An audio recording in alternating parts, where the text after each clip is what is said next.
mi, táto, že jsem tvý zlato, že jsem tvá princezna, poklad tvůj beze dna.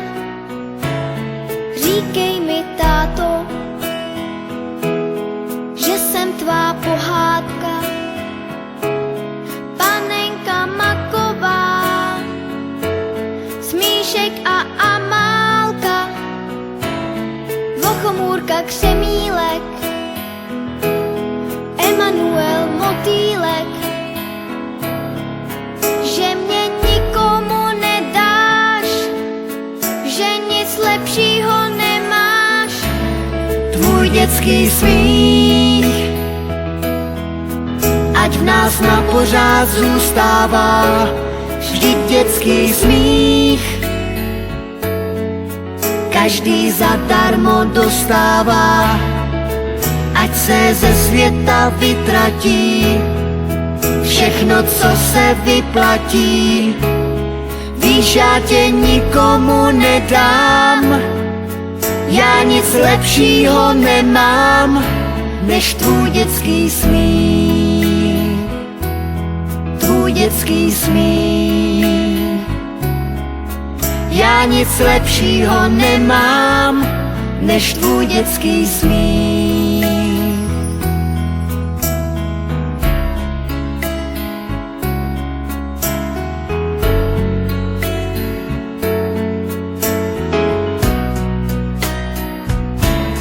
Říkej mi, princezno, že jsem princ pohádky, co přijel za tebou na pořád na svátky.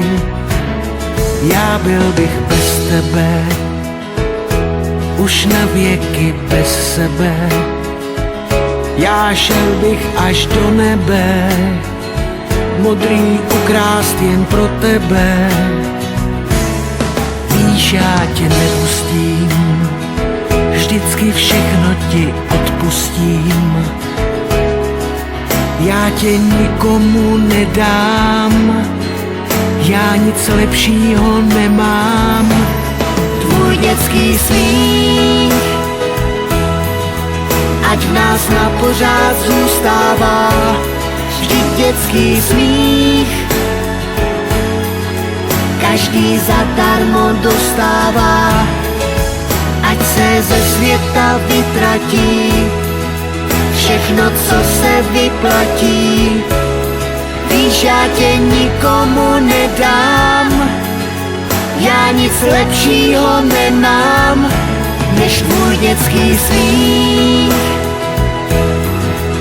Ať v nás na pořád zůstává, vždyť dětský smích každý zadarmo dostává. Ať se ze světa vytratí všechno, co se vyplatí.